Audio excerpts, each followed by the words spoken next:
Hello beautiful people, welcome back to the channel. Pots and Petals here, everything garden and allotment related. It is Friday morning because here in the UK, other than Scotland I believe, we have got a bank holiday weekend. So I've got Friday, Saturday, Sunday and Monday off, which is rather quite nice. The only problem is it looks like it's meant to be quite wet and quite windy over the next few days. So I'm hoping that we're going to be able to get plenty of jobs done down here today because I'm not down here Saturday or Sunday. But fingers crossed, we should be back down here on Monday. But you probably won't be seeing this until Saturday morning. But we have got plenty of jobs that we really need to start cracking on with. But I did manage to get down here during the week because that rhubarb, I really needed to get in there and give that a real good harvest. Some of the stalks were starting to split and that just means that they were getting a little bit too big. I mean, in the summer, it can show that you need to give it a good old watering, but trust me, those rhubarb have had plenty of water over the last few weeks. So yes, we popped down here and gave it a really good harvest, and I took some of that into work and it literally went within the morning. People absolutely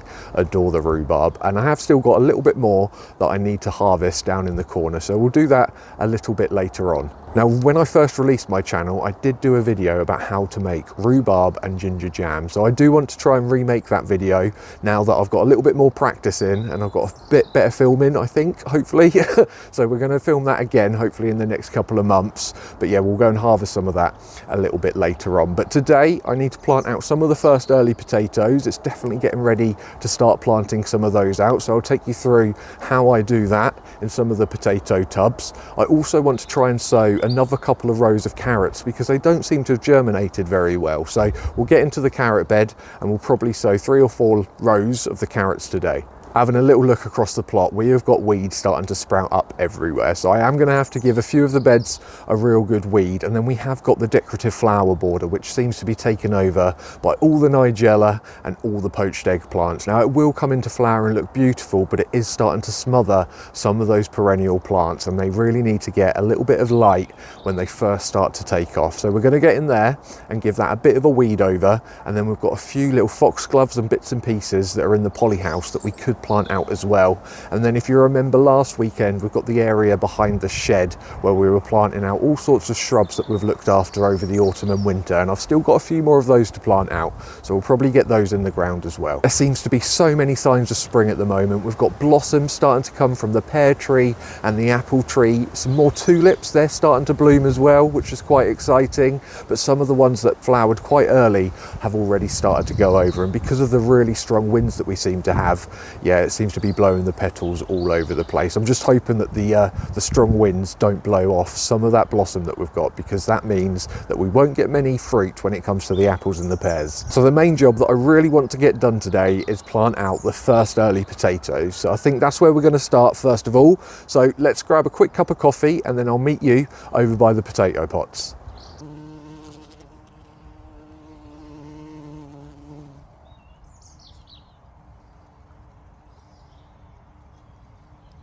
So down here we have got my potato pots and I grow my potatoes in these every single year. Now we have got a few just really large tubs that I've got either second hand or for free off places like Gumtree or Market Space, but a lot of these are actually made from water butts that I have sawn into 2. So a lot of them will be open bottoms, but the ones that weren't, I did drill some rather big holes in them, sort of 5-6 centimeters in width, just to allow lots of good drainage. But today we're going to be sowing or planting our first early potatoes. So with your potatoes, you will get first earlies, second earlies, and also main crop. Now, they all have different harvest times, but they also have slightly different planting times as well. So your first earlies, you really want to be getting into the ground towards the end of March. Your second earlies, beginning of April, sort of mid-April, and then your main crop towards the end of April, beginning of May. Now, when it comes to harvesting them, you're going to be harvesting your first earlies first of all. They will take around 12 to 14 weeks to fully mature, and that's exactly the same with the second earlies. The main crop are the ones that are different in that they will stay in the ground until sort of September, October time, because they do take quite a while to really bulk up, and also you want them to form a bit of a hard skin as well to protect them in the soil. But today we are going to plant out the first earlies. Now, a lot of people do say that when you're planting the potatoes into tubs that you should change the soil every year, but if I done that with all of these pots, it would cost me an absolute fortune. And I've never really had a problem with them, but if I did get really bad disease or something went really wrong, I would have to think about removing some of the soil. But all I do is I just top it up with either some compost, some fresh compost from the compost heaps, or in here we've got some of the rabbit bedding. And I think I've also got some horse manure in a couple of the others as well, just to enrichen some of those nutrients in these pots.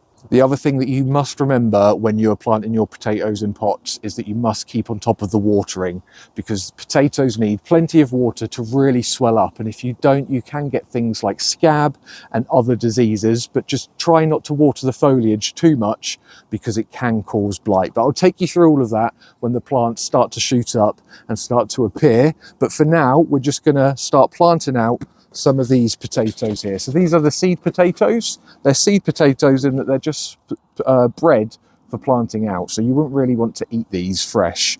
So what we're going to do is we'll just put probably 3 or 4 per pot. We'll probably take up 1, 2, 3, 4 pots down here, and then we have got a raised bed towards the back of the plot. It's that new one that we built just a few months ago. Now, with any new beds, I like to put potatoes in there first, just because it breaks up that soil really nicely. So we'll also go and plant a few in there as well.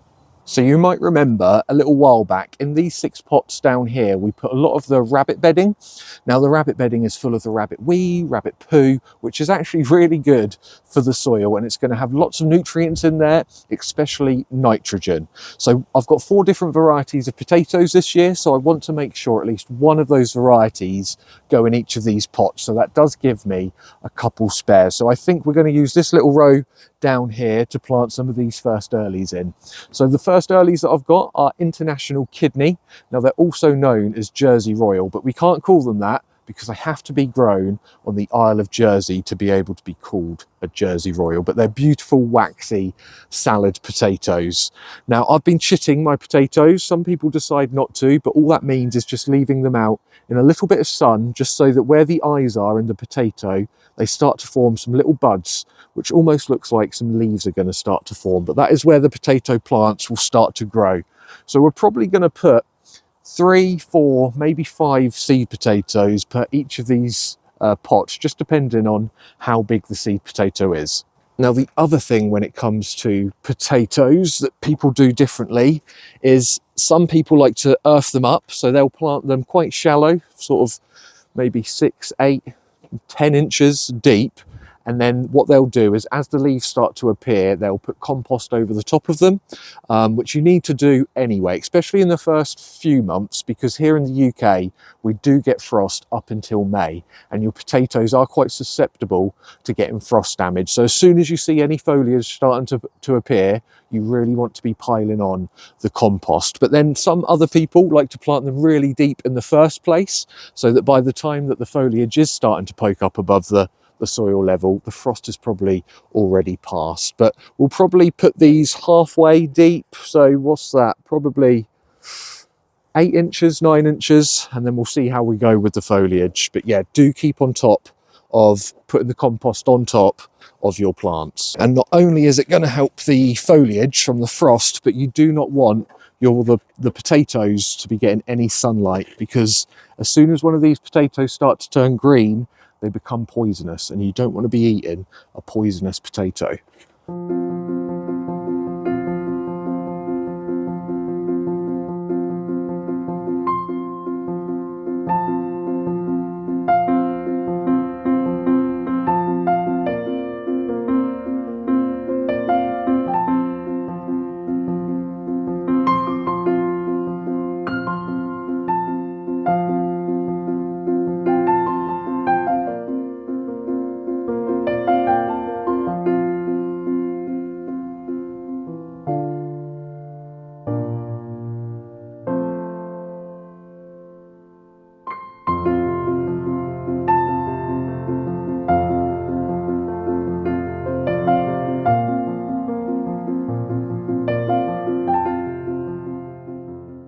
So there we go, we've planted all the first earlies in these 5 tubs along here. Now what I'm going to do is I'm going to let the soil settle a little bit. We are due some rain, which will also help with that. And then when I come down here on Monday, I'll just top these up with a few inches of compost, just because some of them are a little bit low. But there we go. First earlies are in.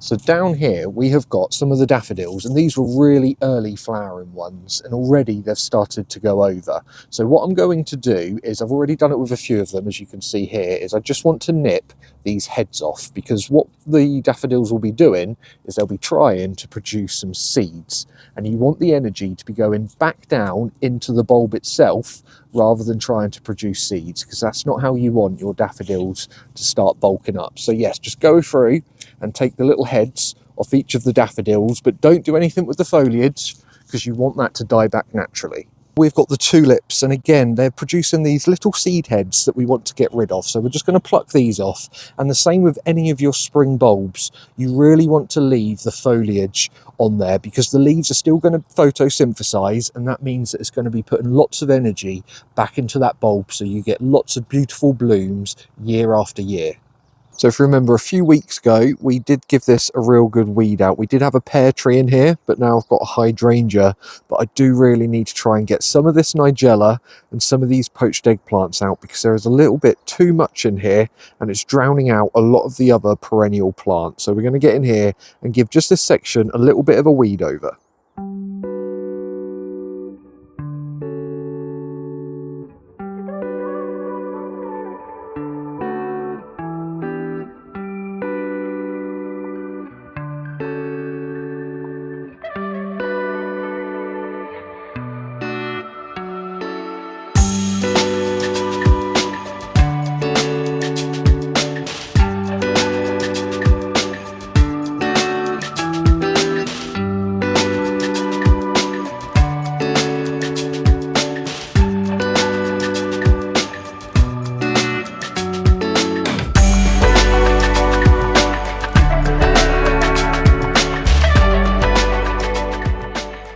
So I think we're going to leave it there, because that soil is rather puggy and wet, and I'm probably doing more damage than good when I'm standing all over that, and we need it to dry out just a little bit before we start giving it a good old weed and planting it up. So hopefully in the next few weeks the soil will be a little bit better, and we can really start cracking on down in this area. I've just noticed down in this corner we've got the lilies, which are already starting to poke up. So these two little red sort of buds that are above the soil, these are sort of tree lilies. They grow about 3 or 4 foot here.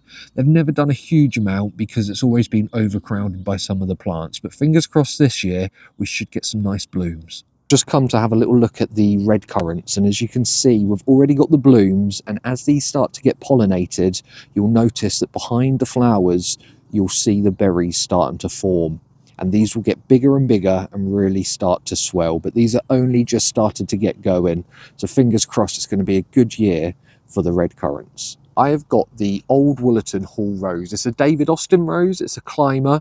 It has beautiful cream flowers, and the fragrance is absolutely stunning. And it really has done quite well down in this corner. Now, the only problem is, I was watching Homegrown Garden the other day, and she was saying not to thread it through the trellis itself, because what can happen is, as it blows in the wind, that can start to rub, and that can cause some damage to the stem, and then disease can get in there, pests and all sorts. So what I want to try and do is just untangle it from the trellis itself, and then we can use some twine or some jute just to start tying it in to the trellis. Now, when you're tying it in, you want to try and get these as sort of horizontal as possible, because the more horizontal it is, it's going to send off lots of shoots, which are going to give lots and lots of flowers later on in the year. So yeah, let's try and untangle this and see if we can tie it in properly.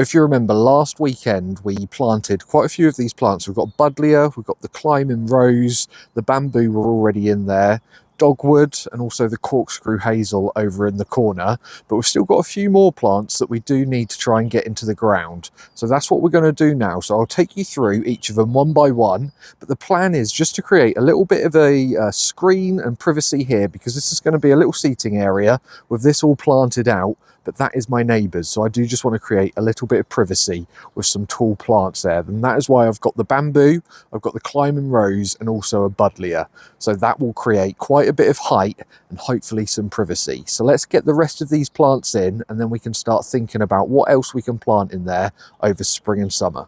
So this plant down here is called a spirea. I think it's also known as meadow sweet. And it has these beautiful lime leaves come springtime, and then these buds are sort of pink at the moment, but when they open up into flower, they will be a nice creamy white. But yeah, I don't know a huge amount about this plant. It was my nan's, and she's having a little bit of a garden sort out at the moment, and she was going to get rid of it. And I said, no, I'm sure I'll be able to find a home for it. So yeah, we're just going to dig a little hole for it and plant it up. Now, I don't think these get huge. My nan has kept trimming it back, and I think once these leaves are in full growth, it won't look so twiggy. So I think where it is at the moment is the perfect spot. So we just need to dig a little hole and get it planted up. Now, this little twiggy plant down here doesn't look like much at the moment, but this is a hydrangea and it's called Annabelle.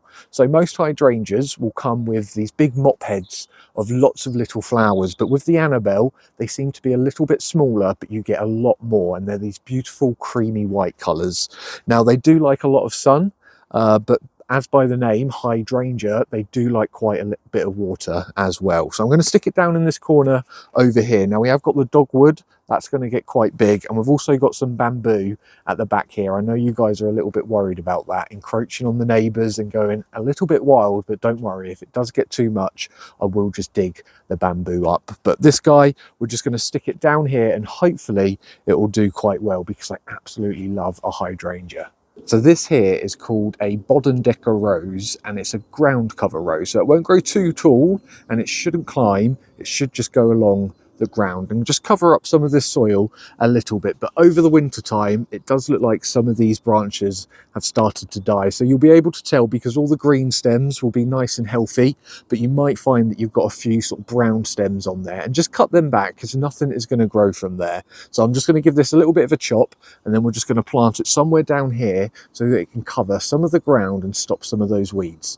So we've got another buddleia, also known as the butterfly bush, because butterflies are all over this plant come summertime, but all pollinators seem to really enjoy this plant. Now, the thing about a buddleia is you don't want to let it keep growing and growing. They're one of those plants that you can really cut back quite hard sort of this time of the year, and it will give out loads of new blooms. Now, if you do just let them grow on and on each year, they become quite leggy, quite tall, and all of the beautiful flowers will be right at the top of the plant, and really you want them to be eye level. So once we've planted these in, I'm going to chop both this buddleia back and also the one that we planted last weekend. So I will just take you through some of that in a moment, but let's get this guy in the ground and I'll show you a couple of more plants. This twiggy little thing is a black sambuca plant. Now, it did have some really beautiful foliage on it, but it seems to have all started to die back. So hopefully, if I get this planted up, it won't be too long before we get lots of new shoots. Now, the beautiful thing about this plant is you get really deep purple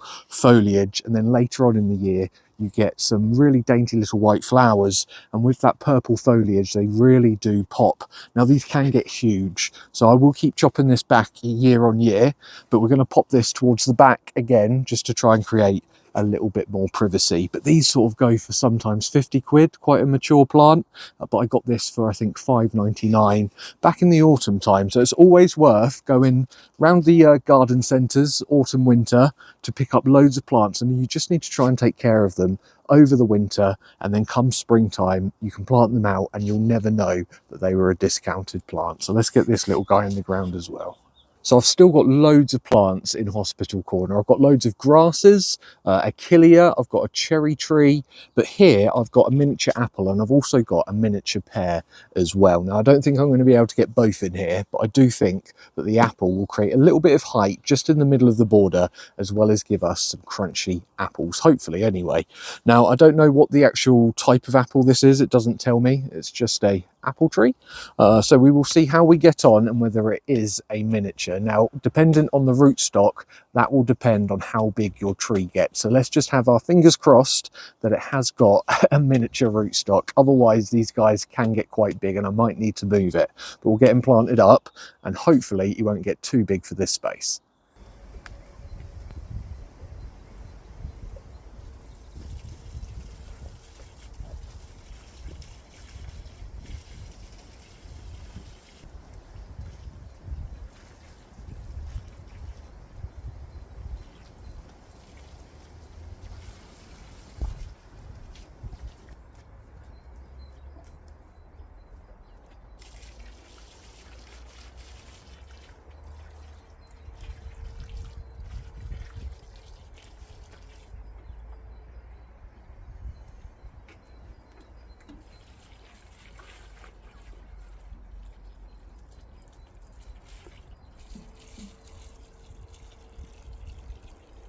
So I'm just going to use this stem here as a little example. So as we move up, you'll see that we've got 1, 2, 3, and then it starts to fork off here with even more buds. Now, if we were to leave this how it is, the plant has got to divide all of its energy into all of these different buds. But we don't want that. We want them just to focus on a couple so that we get lots of healthy growth from just these couple of buds, and that way the plant is going to be a lot bushier. So all we're going to do is we're just going to cut above one of these buds on the plant. Now, if you were to cut too low down to the ground and there isn't any buds, it probably isn't going to regrow at all. So do go careful where you do make your cut. So we're just going to do one just above here. And then we're just going to do exactly the same with the rest of this plant. So this looks like a really healthy bud down here. We've got 2 here, but they don't look too great, so I don't want to rely on those. So I am just going to cut just above that one there. And then same with this one. Again, it doesn't look like any of the buds are really showing, but trust me, they will pop at some point. So I'm just going to be brave and cut above this one here. And then finally, we've got this little stem at the back and we've got 2 beautiful shoots on there, and I'm just going to cut just above those 2 buds. Now, it might look like I've given it a real drastic haircut, but honestly, don't worry. This will bush out and give off lots of new shoots next year, and it should be full of flower. Right, now we've just got this other guy to do, and that is all the buddleias cut back.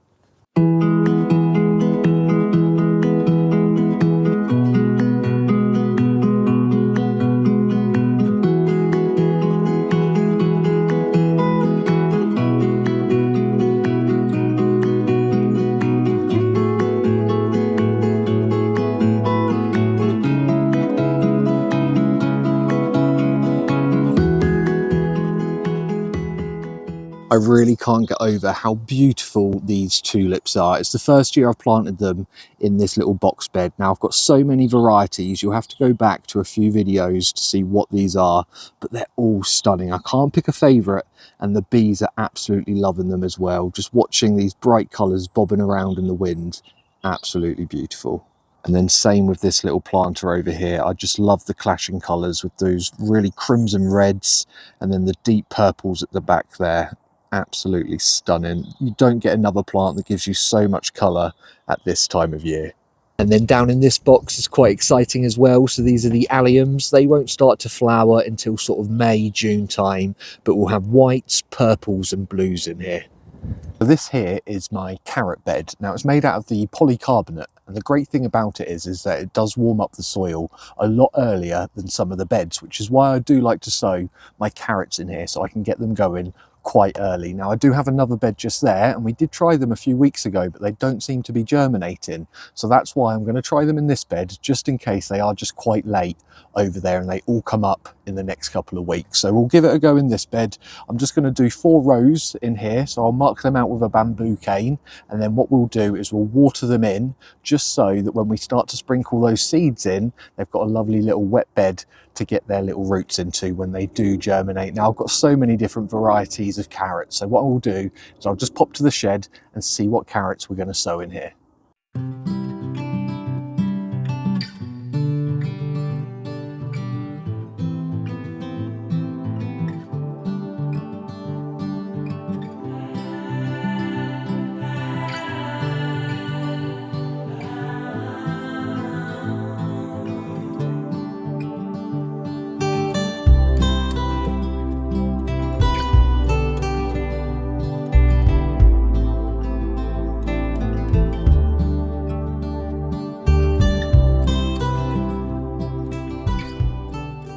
So that is all we've got time for today, folks. Now, I was going to harvest some rhubarb and give you a few little tips on that. However, somebody has just started strimming right near where I need to get. So we'll probably save that until Monday. But I've also had a couple of emails from Thompson & Morgan to say some plants have been delivered today. Now, I can't remember. It might be the asparagus crowns, because I did order those, but they're not due until sort of April time. And then we've also got the blueberry that Thompson & Morgan gave to me free of charge. Now, it's a bit of an unusual one in that it's got these pink red berries, so I really must try and find a home for that. Now, that likes really alkaline soil, so it won't do just being popped into the ground. So I will need to find either a big tub and pop it into the fruit cage, or find somewhere else and net it up. But that is Monday's worry. But yeah, we've managed to get quite a few jobs done down here today. I'm glad that we've finally been able to get the potatoes in, or the first earlies anyway. We've still got second earlies and main crop to do, but we've got a few more weeks before we have to really start worrying about that. Now, like I say, I'm going to be a bit busy Saturday and Sunday. However, as long as the weather is half decent, I should be back down here on Monday. But you know what the weather's like here in the UK, especially this time of year. It seems to be either really wet and soggy or quite windy, so we'll see how we get on. But yeah, I hope you guys have a lovely long weekend if you're here in the UK. Wherever you are in the world, I hope you have a lovely week ahead of you, and I will be back down here for another adventure down on the plot in the next couple of days. So have a lovely week, guys, and I'll see you very soon. Take care. See you later. Bye bye.